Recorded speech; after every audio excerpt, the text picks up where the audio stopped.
Frères et sœurs dans le Christ, aujourd'hui, le 2 novembre, nous commémorons nos frères et sœurs qui nous ont précédés dans l'au-delà, dans la maison du Père. Ils étaient avec nous, ils étaient comme nous, ils ont vécu avec nous, ils ont partagé avec nous cette vie. Mais voilà, ils sont arrivés au terme de leur course, au terme de leur vie ici sur terre. Tel est le destin de tout un chacun.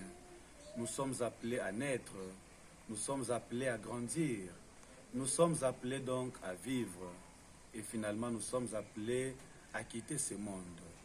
Voilà la roue à laquelle chaque personne est appelée à passer par. Et nous devons savoir, chers frères et sœurs, notre vie ici sur terre n'est qu'un pèlerinage, n'est qu'un passage vers la patrie céleste. Nous venons de Dieu et nous y retournerons. Alors, durant notre vie ici sur terre, nous devons vivre en tenant compte de cette finalité, en tenant compte de cette rencontre finale, en tenant compte de ce voyage qui nous conduira vers le ciel ou vers notre Père. Voilà pourquoi l'homme ici sur terre doit mettre au premier plan la sagesse de Dieu. L'homme doit se conduire conformément à la volonté de Dieu. Mais surtout, l'homme doit chercher à ne faire que du bien, puisque ce sont les biens réalisés et faits ici sur terre qui nous procurera le salut, qui nous procurera le royaume éternel. La première lecture d'aujourd'hui, tirée du livre du prophète Ésaïe, nous dit que le Seigneur essuiera toutes nos larmes. Le Seigneur enlèvera notre peine, mais surtout le Seigneur enlèvera la mort. Voilà notre foi, voilà notre croyance.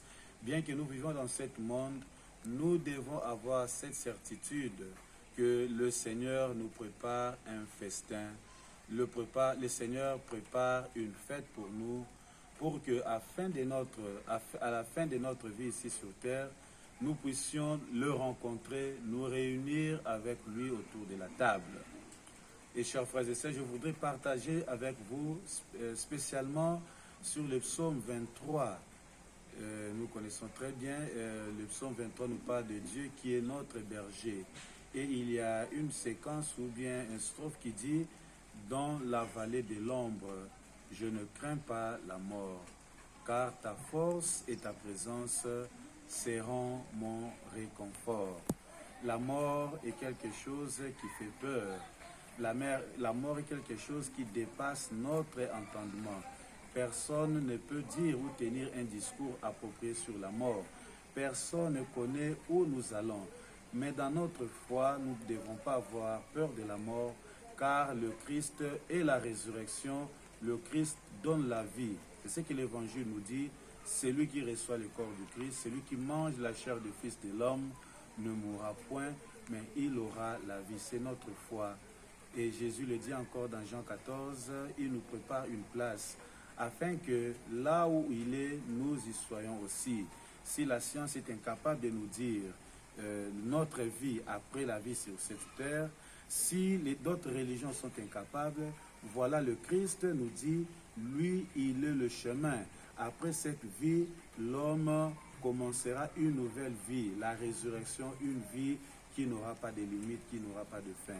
Prions pour nos frères et sœurs qui sont déjà dans l'au-delà, que leur exemple, leur vie soit pour nous un exemple. Eux qui ont vécu, comme nous le disons dans les rites zaïrois, eux qui ont vécu conformément à la volonté de Dieu, eux qui ont mis en pratique la parole de Dieu au quotidien. Là où ils sont au ciel, qu'ils intercèdent pour nous, afin que nous puissions une fois nous rencontrer auprès du Père. Prions pour nos membres de famille, nos parents, nos frères et sœurs, nos amis et connaissances qui nous ont précédés. Nous sommes unis comme Église céleste et Église terrestre. Nous n'avons qu'un seul Seigneur, Jésus-Christ, qui a vaincu la mort, qui est vivant et qui offre la vie à tous ceux et celles qui croient en lui, qui croient à sa parole. Ils ne mourront pas, mais ils auront la vie en abondance. Que les âmes de nos fidèles défunts reposent en paix et que Dieu nous bénisse au nom du Père et du Fils et du Saint-Esprit. Amen.